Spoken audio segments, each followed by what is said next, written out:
हम लोगों ने एक प्रिज्म लिया, एक ट्रायंगुलर प्रिज्म, और उस ट्रायंगुलर प्रिज्म पे मैंने वाइट लाइट इंसिडेंट करी है। वाइट लाइट सभी कलर्स का कॉम्बिनेशन होता है, सभी वेवलेंथ्स का कॉम्बिनेशन होता है। मतलब 4000 एंगस्ट्रम से लेकर और 7000 एंगस्ट्रम तक के जितने भी रेडिएशंस होते हैं सब एक साथ अगर मिक्स होकर आए तो वाइट लाइट होती है। वाइट लाइट इनविजिबल होती है, और जब हम एक प्रिज्म के ऊपर इसको इंसिडेंट करते हैं तो वाइट लाइट को ऐसे जाना चाहिए था। लेकिन वाइट लाइट जब वैक्यूम में चल रही होती है तब तो क्या होता है कि इसके अंदर जितनी भी वेवलेंथ्स होते हैं ना, सबकी स्पीड सेम होती है, और सभी वेवलेंथ की जो स्पीड होती है वो स्पीड ऑफ लाइट के बराबर होती है, 3 × 10⁸ मीटर पर सेकेंड। लेकिन जैसे ही इसमें एंटर करते हैं तो अलग अलग वेवलेंथ की जो स्पीड होगी वो डिफरेंट होगी। और आप लोग जानते हो कि एक मीडियम से दूसरे मीडियम में जब लाइट एंटर करती है तो स्पीड में चेंज होने के कारण रिफ्रैक्शन होता है, और रिफ्रैक्शन के कारण वो अपने ओरिजिनल पाथ से जाने के बजाय किसी दूसरे पाथ से चली जाती है। तो होता यह है कि जब इसमें लाइट ये एंटर करेगी तो हमें पता है कि जो वाइट लाइट होती है ये मेनली 7 कलर से मिलकर बनी होती है, विबग्योर। और इधर से इधर जाने पर जो वेवलेंथ होता है वो इंक्रीज़ होता है, और वेवलेंथ इंक्रीज़ होने पर हम कहते हैं कि V = n λ फॉर्मूला होता है लाइट की स्पीड का। तो लाइट जब अपना मीडियम चेंज करती है तो कभी भी अपनी फ्रीक्वेंसी चेंज नहीं करती है। फ्रीक्वेंसी हमेशा उसकी क्या रहती है बच्चों, कांस्टेंट रहती है। मीडियम चेंज होने पर मैंने आपको बता रखा है कि फ्रीक्वेंसी कांस्टेंट रहती है। फ्रीक्वेंसी केवल डिपेंड करती है सोर्स की नेचर पे। फ्रीक्वेंसी कांस्टेंट हो गई तो V = λ हो गया। अगर लैम्डा इंक्रीज़ हो रहा है तो उसका मतलब वेलोसिटी भी इंक्रीज़ हो रही है। तो अगर हम बात करें वॉयलेट से लेकर रेड तक तो सबसे ज़्यादा जो स्पीड होती है इस ग्लास में एंटर करने पर वो किसकी होगी बच्चों, रेड कलर की होगी। ओके, वेवलेंथ जिसकी सबसे ज़्यादा तो वेलोसिटी भी उसकी सबसे ज़्यादा। तो जो मैक्सिमम वेलोसिटी होगी इन सभी कलर्स में सबसे ज़्यादा जो तेज चलेगा वो रेड कलर चलेगा, और सबसे ज़्यादा जो स्लो चलेगा वो वॉयलेट कलर चलेगा। तो स्पीड अलग अलग हो जाने के कारण सबका जो रेफ्रेक्टिव इंडेक्स होता है वो भी अलग अलग होता है। वेलोसिटी जितनी ज़्यादा होगी इसका मतलब रेफ्रेक्टिव इंडेक्स उस कलर के लिए उतना ही कम है। तो सबसे ज़्यादा जो रेफ्रेक्टिव इंडेक्स है वो वॉयलेट कलर के लिए होगा और सबसे कम रेड कलर के लिए होगा। तो mu violet is greater than mu red. तो बच्चों जिसका म्यू सबसे ज़्यादा होता है, जिसका म्यू सबसे ज़्यादा होता है वो सबसे ज़्यादा रिफ्रैक्शन शो करता है, और उसका जो डेविएशन होता है वो भी सबसे ज़्यादा होता है। अगर आपको ध्यान हो तो मैंने आपको प्रीवियस लेक्चर्स में बता रखा है कि फॉर थिन प्रिज्म, जो थिन प्रिज्म होते हैं, थिन प्रिज्म वो होते हैं जिनके लिए एंगल ऑफ प्रिज्म 10 डिग्री से कम होता है। थिन प्रिज्म के लिए जो डेल होता है बच्चों, एंगल ऑफ डेविएशन, वो हम लोग μ - 1 × a के फॉर्मूला से देते हैं। अब जितने भी कलर्स इस पे आएंगे सभी वेवलेंथ सबके लिए a की वैल्यू तो सेम होगी। तो जिसके लिए म्यू सबसे ज़्यादा होगा उस कलर का डेविएशन भी सबसे ज़्यादा होगा। तो देखो म्यू सबसे ज़्यादा किसका है बच्चों, वॉयलेट कलर का। वॉयलेट कलर का म्यू सबसे ज़्यादा है और रेड कलर का सबसे कम है, तो वॉयलेट कलर का डेविएशन भी सबसे ज़्यादा होगा। तो सबसे ज़्यादा जो डेविएट होता है बच्चों वो वॉयलेट कलर होता है। तो वॉयलेट कलर का डेविएशन रेड कलर से ज़्यादा है, तो इसका रेफ्रेक्टिव इंडेक्स वॉयलेट कलर का रेड कलर से ज़्यादा है, तो डेविएशन भी वॉयलेट का रेड से ज़्यादा होगा। और होगा कुछ ऐसा कि जब ये कलर्स यहाँ पर एंटर करेंगे यूँ, तो ये नॉर्मल है। ओके, नॉर्मल के साथ नॉर्मल जब रेयर से डेंसर में आती है लाइट तो टुवार्ड नॉर्मल शिफ्ट होती है, और जब लाइट टुवार्ड नॉर्मल शिफ्ट होगी तो सबसे ज़्यादा जो बेंडिंग है वो वायलेट कलर की होगी क्योंकि उसका रेफ्रेक्टिव इंडेक्स सबसे ज़्यादा है, और सबसे कम बेंडिंग रेड कलर की होगी। तो ज़रा देखो मैं कुछ इस तरह से बनाऊंगा कि सबसे कम बेंडिंग तो इधर से इधर आने पे रेड कलर की होगी, और सबसे ज़्यादा जो बेंडिंग है वो वॉयलेट कलर की होगी। ये वॉयलेट कलर है और ये रेड कलर है। अच्छा, अब ये जब वॉयलेट कलर यहाँ पर पहुँचा तो यहाँ पे फिर से इसका रिफ्लेक्शन होगा। डेंसर से रेयर में जब जाएगा तो it will bend away from normal, तो वॉयलेट कलर ऐसे चला जाएगा, ये वॉयलेट कलर चला गया इधर, ठीक है। और अगर रेड कलर की बात करूँ तो ये भी डेंसर से रेयर में जाते समय it will bend away from normal, तो ये भी ऐसे आ जाएगा, ये रेड कलर है। और बाकी के कलर्स इनके बीच में होंगे। जैसे देखो ये वॉयलेट कलर है, वॉयलेट कलर के बाद में आएगा इंडिगो कलर, ये देखो मैंने इंडिगो कलर बनाया, ये इंडिगो कलर ऐसे गया, ये इंडिगो कलर है। इंडिगो कलर के बाद में होगा ब्लू कलर, ये ऐसे सेपरेट हो जाता है, ये ब्लू कलर। और ब्लू कलर के बाद में ग्रीन कलर, ये ग्रीन कलर। ग्रीन कलर के बाद में येलो कलर, ये येलो कलर। और येलो कलर के बाद में ऑरेंज कलर। ओके, तो जो वाइट लाइट थी ना वो क्या हुई बच्चों, 7 कलर्स में डिवाइड हो गई विबग्योर। अगर मैं यहाँ पे एक स्क्रीन लगा देता हूँ सामने, जैसे यहाँ पे अगर मैंने कोई स्क्रीन लगा दी तो इस स्क्रीन पे क्या होगा, ये सारे अलग अलग कलर्स आएंगे और हमें एक रंगीन पट्टी दिखाई देगी यहाँ पर, जिनमें साफ साफ दिखाई देगा violet, indigo, blue, green, yellow, orange और रेड। ये जो मैंने 7 रंगों में डिवाइड किया है, ये जो मैंने आपको सारी बताया है कि इधर से इधर वेवलेंथ होते हैं, ये सब एक्सपेरिमेंट करके देखा गया। ये देखा गया कि जब ए एंगल वाले प्रिज्म के ऊपर लाइट इस तरह से इंसिडेंट की जाती है, तो वाइट लाइट जब इंसिडेंट की जाती है तो ये 7 कलर्स में स्प्लिट हो जाती है, अपने कॉन्स्टिट्यूएंट कलर्स में, कॉम्पोनेंट कलर्स में। और लाइट का ये जो फिनोमिना होता है ना बच्चों, इसी फिनोमिना को हम लोग कहते हैं डिस्पर्जन ऑफ प्रिज्म। अब बच्चों अगर मैं इसके स्टेटमेंट आपको बताऊं तो स्प्लिटिंग मतलब डिस्पर्जन की जो डेफिनेशन है वो ये होती है कि the phenomena of splitting of white light into its component colours is known as dispersion. कि जो हमारी वाइट लाइट थी, उस वाइट लाइट्स का इसके कंपोनेंट कलर्स में डिवाइड हो जाना ही क्या कहलाता है बच्चों, डिस्पर्जन कहलाता है। ये देखिए वाइट लाइट थी और ये अपने कंपोनेंट कलर्स में डिवाइड हो गई। The pattern of colour components of light is called the spectrum of the light. ये जो 7 कलर्स हमें मिले हैं, इसका जो पैटर्न है इसको हम लोग स्पेक्ट्रम कहते हैं। And the cause of dispersion, dispersion होता क्यों है, तो dispersion takes place because the refractive index of the refracting medium is different for different wavelengths. अब सारी वेवलेंथ है, जैसे कि मैंने आपको बताया कि जो वाइट लाइट होती है उसमें 4000 से लेकर और 7000 एंगस्ट्रॉम के बीच के सारी वेवलेंथ्स होती हैं, और हर वेवलेंथ के लिए रिफ्रैक्टिव इंडेक्स अलग, तो हर के लिए बेंडिंग भी अलग हो जाएगी। ये कॉशी का फॉर्मूला है, कॉशीज फॉर्मूला, जो मैंने आपको पिछले लेक्चर्स में भी बताया है। बच्चों मैं आपको बार बार एक बात कहता हूँ कि जो वीडियोज़ हैं वो बहुत कंटिन्यूटी में देखा करो, इससे सारी चीज़ें जुड़ती जाएंगी और आपको बहुत ज़्यादा आसानी होती जाएगी। तो हर वेवलेंथ के लिए अलग अलग म्यू है, और अलग अलग म्यू है तो अलग अलग टाइप की बेंडिंग होगी और कलर्स क्या हो जाएंगे बच्चों, स्प्लिट हो जाएंगे। ऐसा हम लोग देखते हैं प्रिज्म के अंदर। बच्चों अब हम जब अभी मैं आपको आगे बातें बताऊंगा और हमारे जो अब डिस्कशंस होने वाले हैं उसमें हम 2 टाइप के प्रिज्म यूज़ करेंगे, है ना। 2 नाम यूज़ करेंगे अपन लोग, एक तो क्राउन प्रिज्म और एक फ्लिंट ग्लास, ठीक है ना। इसको हम क्राउन ग्लास भी बोल सकते हैं। 2 टाइप के ग्लास से बना हुआ प्रिज्म यूज़ करेंगे, क्राउन ग्लास और फ्लिंट ग्लास।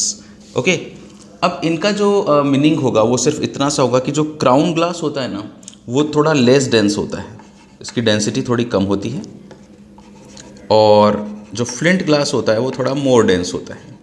मतलब जो रिफ्लेक्टिंग जो एबिलिटी होती है वो फ्लिंट ग्लास की ज़्यादा होती है और क्राउन ग्लास की कम होती है। ये अक्सर बच्चों में बहुत जनरल सा एक कन्फ्यूज़न सा रहता है कि ये डिफरेंस क्या है, तो हम लोगों ने प्रिज्म क्यों लिए। तो मैं आपको बता दूं बहुत क्लियरली इसी स्टेज पे कि दोनों का रिफ्रैक्टिव इंडेक्स अलग अलग होता है। जो ज़्यादा डेंसर होता है, जिसके रिफ्रैक्टिव इंडेक्स ज़्यादा होता है वो फ्लिंट ग्लास होता है, और जिसका कम होता है वो क्राउन ग्लास होता है। अपना टॉपिक है angular dispersion. Angular dispersion actually क्या होता है, it is the angular separation between the 2 extreme colours violet and red in the spectrum is called the angular dispersion. देखो जैसे मैंने आपको एक डायग्राम बताया था जिसमें मैंने आपको बताया कि इस प्रिज्म के ऊपर जब हम लोग वाइट लाइट डालते हैं तो 7 कलर्स में डिवाइड हो जाती हैं। तो उसके एक्सट्रीम कलर्स हैं वॉयलेट और रेड। तो वॉयलेट और रेड कलर के बीच में अगर मैं एंगल निकालता हूँ, जैसे अगर मैं इसको पीछे की तरफ ड्रॉ करूँ इस वॉयलेट कलर वाली लाइन को और रेड कलर वाली लाइन को, तो ये जो एंगल बनता है इसको हम लोग बोलते हैं एंगुलर सेपरेशन, थीटा से रिप्रेजेंट करते हैं। मतलब ये जो 7 रंग है ना, ये 7 रंग जिस एंगल में फैले हुए हैं उसे हम लोग एंगुलर सेपरेशन कहते हैं। जिस पर्टिकुलर एंगल पे ये 7 कलर्स फैले हुए हैं वो एंगुलर सेपरेशन कहलाता है। इसको कैलकुलेट करना भी बहुत आसान है। जैसे सिंपल देखो, मैंने ये प्रिज्म लिया, इस पर मैंने वाइट लाइट इंसिडेंट करी, लाइट को जाना तो ऐसे था, पर जैसे कि मैंने आपको बताया वॉयलेट कलर सबसे ज़्यादा डेविएट होगा, रेड सबसे कम। ये फिर आगे जाके ये यूँ हो गया, ये वॉयलेट और ये रेड। तो वॉयलेट और रेड ये जो एंगल बन रहा है, दिस एंगल इज़ थीटा। ये कैसे निकाला जाए? इसको निकालने के लिए मुझे क्या करना पड़ेगा बच्चों? रेड कलर का डेविएशन निकाल लूँगा, कितना हुआ भाई। देखो वाइट लाइट को ऐसे जाना था, ऐसे चली गई, तो ये रेड कलर का डेविएशन निकालूंगा और वॉयलेट कलर का डेविएशन निकालूंगा। अगर मैंने वॉयलेट कलर का डेविएशन निकाल लिया और रेड कलर का डेविएशन निकाल लिया और इसके डेविएशन में इसका डेविएशन घटा दिया, तो क्या मेरे को ये वाला एंगल नहीं मिलेगा? मिलेगा ना। तो बस मैं क्या कर रहा हूँ, मैंने ऐसा मान लिया कि del violet it is the deviation of violet colour, ठीक है। और डेविएशन का जो फॉर्मूला होता है वो होता है म्यू माइनस 1 इंटू ए, और वॉयलेट कलर का रेफ्रेक्टिव इंडेक्स मैंने म्यू वी मान लिया। इसी तरह से del R it is deviation of red colour, लाल रंग का डेविएशन, जिसे मैं म्यू माइनस 1 इंटू ए लिख सकता हूँ, लेकिन ये म्यू किसका बच्चों? रेड कलर का। अगर मेरे को एंगुलर डिस्पर्जन चाहिए जिसे मैं थीटा से रिप्रेजेंट करूँगा, तो थीटा इज इक्वल टू होगा del violet minus del red, del violet minus del red. ये मैंने वैल्यूज़ पुट कर दी, mu violet minus 1 into A minus mu red minus 1 into A. अब इसमें से मैंने एक काम किया, दोनों में से एक को कॉमन निकाल लिया। अगर दोनों में से मैं एक को कॉमन निकाल लूँगा तो ये हो जाएगा mu violet minus 1 minus mu red plus 1, minus 1 से प्लस 1 कट गया और मेरे को एंगुलर डिस्पर्जन मिला mu violet minus mu red into ए।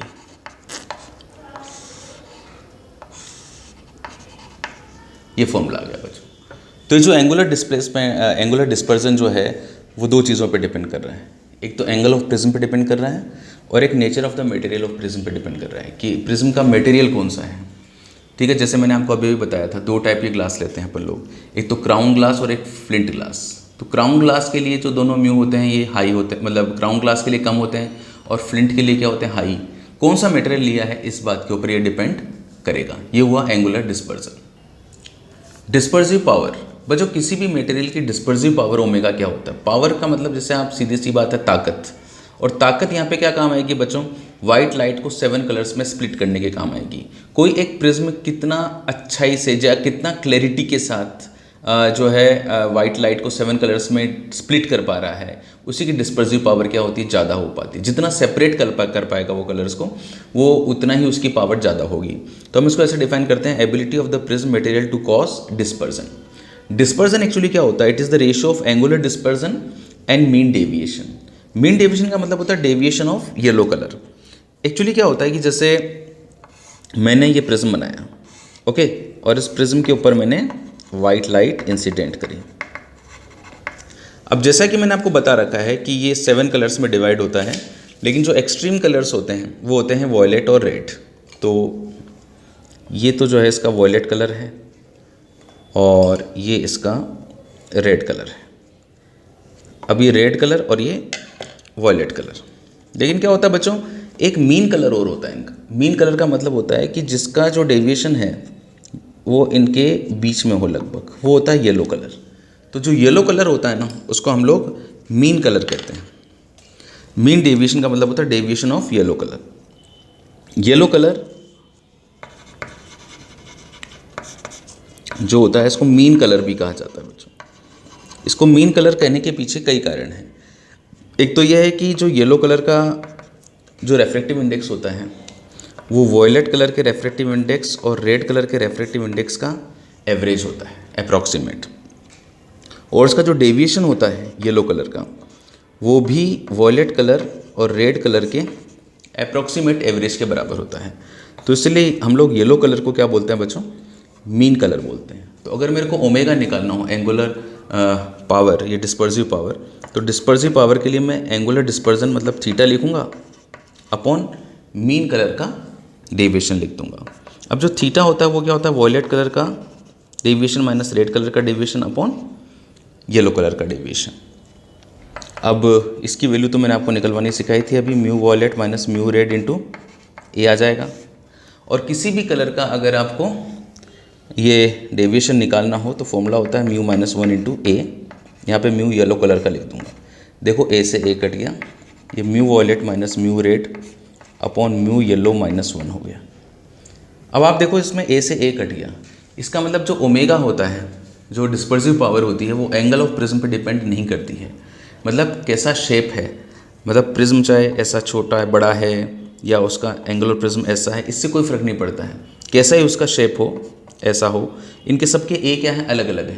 लेकिन अगर ये सेम मटेरियल के बने हुए हैं तो इन सब का ओमेगा क्या हो जाएगा, सेम हो जाएगा। जैसे मान लीजिए ये भी फ्लिंट ग्लास है और ये भी फ्लिंट ग्लास है और ये भी फ्लिंट ग्लास है, तो इन तीनों का जो ओमेगा है वो मैं सेम लिखूंगा। ओमेगा में कोई डिफरेंस नहीं आएगा, क्योंकि ओमेगा केवल किस बात पे डिपेंड करता है, रेफ्रेक्टिव इंडेक्स पे। मटेरियल चेंज हुआ मतलब रेफ्रेक्टिव इंडेक्स चेंज नहीं हुआ। लेकिन अगर आप जैसे जैसे ए चेंज करोगे तो आपका एंगुलर डिस्पर्जन चेंज होगा, क्योंकि एंगुलर डिस्पर्जन जो हुआ करता था वो mu violet minus mu red into A हुआ करता था। तो वो तीनों में अगर मैं सबसे ज़्यादा एंगुलर डिस्पर्जन निकालूंगा तो एंगुलर डिस्पर्जन इसका सबसे ज़्यादा आ जाएगा, क्योंकि इसका एंगुलर प्रिज्म सबसे ज़्यादा बड़ा है। ओके, देखो अगर इसके एंगुलर प्रिज्म को मैं एंगल ऑफ प्रिज्म को A1, इसको A2 और इसको A3 बोलूँ तो सबसे ज़्यादा एंगल ऑफ प्रिज्म इस वाले का है, तो सबसे ज़्यादा एंगुलर डिस्पर्जन इसका है। लेकिन डिस्पर्सिव पावर तीनों की बराबर है। इसका अंदर dispersive power do not depends on, ये एक इम्पॉर्टेंट बात हो गई बच्चों, जिससे आप लोग ध्यान रखिएगा कि theta depends on A but omega do not depends on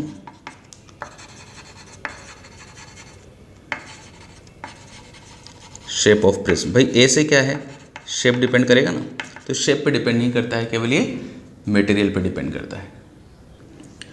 बच्चों दो बहुत इंपॉर्टेंट केसेस मैं आपको बता रहा हूँ जो एग्जामिनेशन पॉइंट ऑफ व्यू से बहुत ज़्यादा इंपॉर्टेंट है।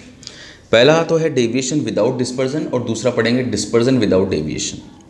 एक्चुअली हम लोग क्या कर रहे हैं बच्चों, दो प्रिज्म ले रहे हैं। पहले एक कई सालों तक एक बहस चली थी साइंटिस्ट के बीच में कि ये जो प्रिज्म होता है, ये प्रिज्म इस वाइट लाइट को 7 पार्ट्स में डिवाइड करता है या फिर लाइट में ऑलरेडी 7 कलर्स होते हैं। ये एक बहुत बड़ा विवाद चला था कि क्या प्रिज्म ही करता है, या प्रिज्म के मटेरियल में ऐसी कोई खास बात है, या फिर लाइट में ही खास बात है। तो एक साइंटिस्ट थे न्यूटन, जिनका नाम आप लोगों ने बहुत ज़्यादा सुना होगा। फिजिक्स में न्यूटन और आइंस्टाइन, ये दो ही बड़े साइंटिस्ट जिनके बारे में हम खूब चर्चा करते हैं। तो न्यूटन ने इस बात को क्लियर किया कि भाई लाइट में ही डिफरेंट कलर्स होते हैं। ओके, प्रिज्म से तो सिर्फ हम लोग देख पाते हैं कि हाँ इस फिनोमिना को होते हुए कि ऐसा क्यों हो रहा है, ये सब जानने का मौका हमको प्रिज्म से मिलता है। तो उसको समझने के लिए इन्होंने क्या करा बच्चों, एक प्रिज्म लिया और इस प्रिज्म के ऊपर वाइट लाइट डाली। ये जैसे क्राउन ग्लास का बना हुआ प्रिज्म था, इसका जो एंगल ऑफ प्रिज्म था वो A था, और यहाँ पे इस लाइट को ऐसे जाना था और इस प्रिज्म ने इसे 2 पार्ट्स में डिवाइड कर दिया, ये वॉयलेट और ये रेड। अब इसके ठीक आगे एक दूसरा प्रिज्म अगर लगा दिया जाए ऐसे, जिसका मटेरियल थोड़ा अलग हो, मान लीजिए ये फ्लिंट ग्लास का बना हुआ है और जिसका एंगल ऑफ प्रिज्म भी कुछ अलग हो, तो जैसे इसने इसको इस तरफ सेपरेट किया है, ये इससे इधर यूँ कलेक्ट करता है और सारे कलर्स फिर से वापस मिल जाते हैं। ये रेड, ये वॉयलेट, ये सारे कलर वापस में मिल जाते हैं और आपस में मिलके यूँ जब सारे कलर मिल जाते हैं तो कौन सी लाइट बन जाती है बच्चों, वाइट लाइट बन जाती है। तो वाइट लाइट ही गिरी थी और वाइट लाइट ही वापस मिल गई, तो कलर सेपरेट हुए फिर वापस कंबाइन हो गए, तो वाइट लाइट आई और वाइट लाइट चली गई। इसका मतलब it is a case of without dispersion, है ना। वो स्प्लिट नहीं कर पाए, जो उसने स्प्लिट किया इसने वापस कलेक्ट कर दिया। लेकिन जो लाइट ऐसे जानी चाहिए थी इस एंगल पे, वो लाइट यूँ गई। इसका मतलब हुआ कि जो डेविएशन है वो ये वाला एंगल हो गया। इस लाइट को जाना तो यूँ था पर यूँ चली गई। अगर मैं इसको पीछे की तरफ ड्रॉ करूँ तो ये जो एंगल है ये डेविएशन मिल रहा है। तो इस तरह से मैं यहाँ पे डेविएशन निकालूंगा, नेट डेविएशन। ओके, तो अब जैसे डिस्पर्जन नहीं हो रहा है, तो डिस्पर्जन नहीं हो रहा तो मैं ऐसे लिखूँगा कि पहले वाले प्रिज्म का डिस्पर्जन प्लस दूसरे वाले प्रिज्म का डिस्पर्जन बराबर 0। नेट डिस्पर्जन कितना है बच्चों? 0 है। इस कंडीशन को मेरे को फॉलो करते हुए चलना है। डिस्पर्जन अगर मैं लिखता हूँ तो इस पहले वाले प्रिज्म के लिए लिखूँगा मैं mu violet minus mu red into A इसका एंगल ऑफ प्रिज्म और ये इनके रेफ्रेक्टिव इंडेक्स, प्लस दूसरे प्रिज्म के लिए mu violet minus mu red into A. क्योंकि दूसरा प्रिज्म ये है फ्लिंट ग्लास का बना हुआ, तो मैंने इनके आगे ऊपर डैश लगा दिए, इज इक्वल्स टू 0। तो mu violet dash minus mu R dash into A dash is equals to minus mu violet minus mu R into A. तो A dash is equals to आ गया मेरे पास में minus mu violet minus mu red upon mu violet dash minus mu R dash into ए।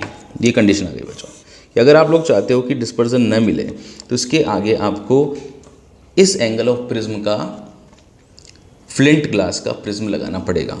यहाँ पे minus का sign ये शो कर रहा है कि इसको हमें इन्वर्टेड रखना होगा। अगर मैंने इसको ऐसे ऊपर की तरफ रखा है तो इसको मेरे को इसको डाउनवर्ड रखना पड़ेगा।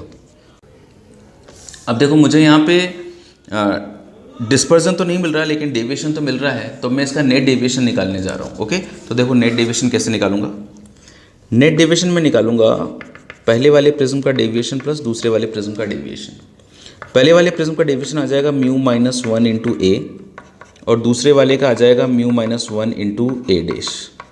बच्चों ये जो मैं केवल म्यू लिखता हूँ ना, म्यू, इसका मतलब होता है कि it is refractive index of mean colour. Mean colour मतलब येलो कलर, ये येलो कलर का डेविएशन है।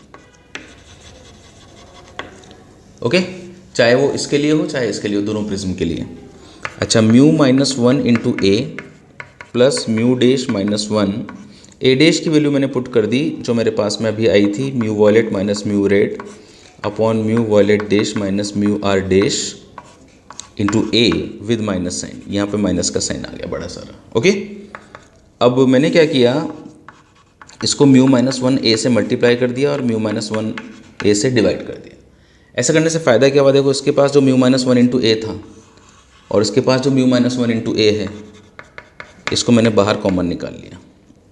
तो यहाँ पर क्या बच गया 1, और इसको थोड़ा सा रीअरेंज कर लिया। देखो ए से ए कट गया, mu violet minus mu R upon mu minus 1, इसको ऐसे लिख दिया, और ये mu violet dash minus mu R dash mu dash minus 1, इसको ऐसे लिख दिया। बच्चों म्यू माइनस 1 इंटू ए, ये क्या है बच्चों, पहले वाले प्रिज्म का आपका डेविएशन है या एंगुलर डिस्पर्जन बोल दीजिए। ये mu violet minus mu red upon mu minus 1, ये डिस्पर्सिव पावर होती है ना पहले वाले प्रिज्म की, और ये दूसरे वाले प्रिज्म की।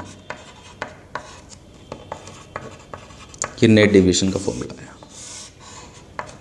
ओके, तो ये इस बात का आप लोग ध्यान रखना, स्पेशली वो जो मैंने आपको कंडीशन लिखवाई थी ना, ये कंडीशन बहुत ज़्यादा इंपॉर्टेंट है, ये एग्जाम्स में ज़्यादा पूछी जाती है, और साथ ही साथ आपको ये वाली बात भी पता होनी चाहिए। बच्चों अगला बहुत इंपॉर्टेंट केस लेके चल रहे हैं, डिस्पर्जन विदाउट डेविएशन। मतलब डिस्पर्जन तो मिले, लाइट 7 कलर्स में तो डिवाइड हो, लेकिन डेविएशन ना हो।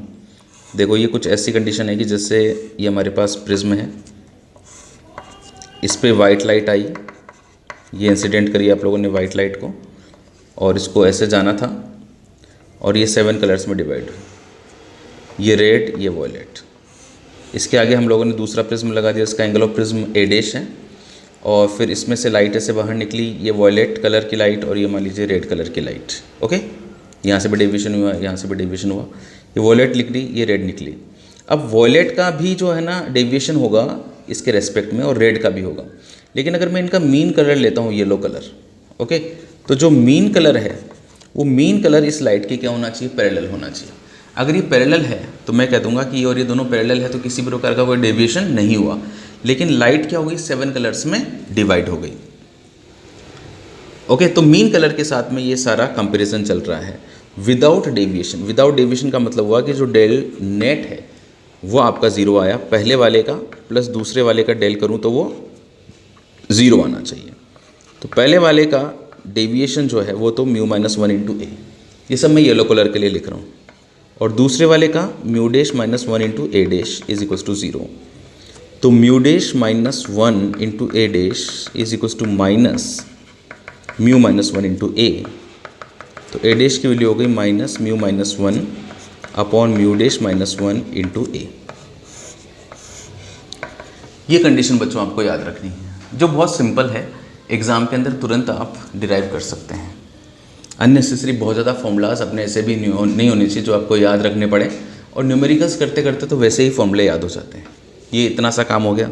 लेकिन इसमें एक मैं स्पेशल केस करवा देता हूँ कि हमें इसमें डिस्पर्जन तो मिला ही है, तो मैं नेट डिस्पर्जन निकालता हूँ। नेट डिस्पर्जन का मतलब हुआ कि मैं θ1 प्लस θ2 करता हूँ।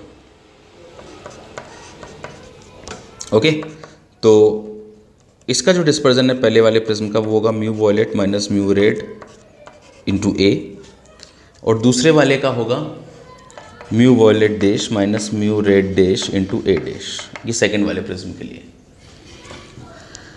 अब मैं ए डैश की वैल्यू यहाँ से पुट कर सकता हूँ, mu violet minus mu red into A. जब इसकी वैल्यू पुट करूँगा ए डैश के तो यहाँ पे माइनस आ जाएगा, ये mu violet dash mu red dash, A dash की value mu minus 1 mu dash minus 1 into A, ऐसे मैंने लिख दिया इसको। ओके, अब देखो मुझे क्या करना है इसके अंदर। मैं म्यू माइनस 1 इंटू ए यहाँ पर तो है लेकिन यहाँ पर नहीं है, तो मैं म्यू माइनस 1 इंटू ए को कॉमन निकालना चाहता हूँ। तो क्यों ना मैं म्यू माइनस 1 ए से मल्टीप्लाई और डिवाइड दोनों कर दूँ। तो इस इक्वेशन को मैं म्यू माइनस 1 से मल्टीप्लाई कर रहा हूँ और डिवाइड कर रहा हूँ। ओके, ऐसा करने से देखो मुझे फ़ायदा क्या हुआ, ये यहाँ से जो म्यू माइनस 1 इंटू ए जो है और यहाँ से म्यू माइनस 1 इंटू ए, इनको मैंने बाहर निकाल लिया, म्यू माइनस 1 इंटू ए को बाहर निकाल लिया। ये हो गया mu violet minus mu red upon mu minus 1, ये केवल म्यू लिखा है, इसका मतलब ये येलो कलर का है, माइनस म्यू वॉयलेट डैश, ये तो कॉमन आ गया ना, ये तो कॉमन आ गया, और यहाँ पे बच गया mu violet dash minus mu red dash upon mu dash minus 1। ये हो गया बच्चों डेविएशन फर्स्ट वाले इसका प्रिज्म का। ये हो गया आपका इसका डिस्पर्सिव पावर पहले वाले की, और ये दूसरे वाले की डिस्पर्सिव पावर। ये भी एक रिजल्ट है जो कई बार डायरेक्टली एग्जाम्स के अंदर पूछ लिया जाता है। ओके, तो सारी कंडीशंस आई थिंक आप लोगों को ये क्लियर हो गई होगी डिस्पर्जन की।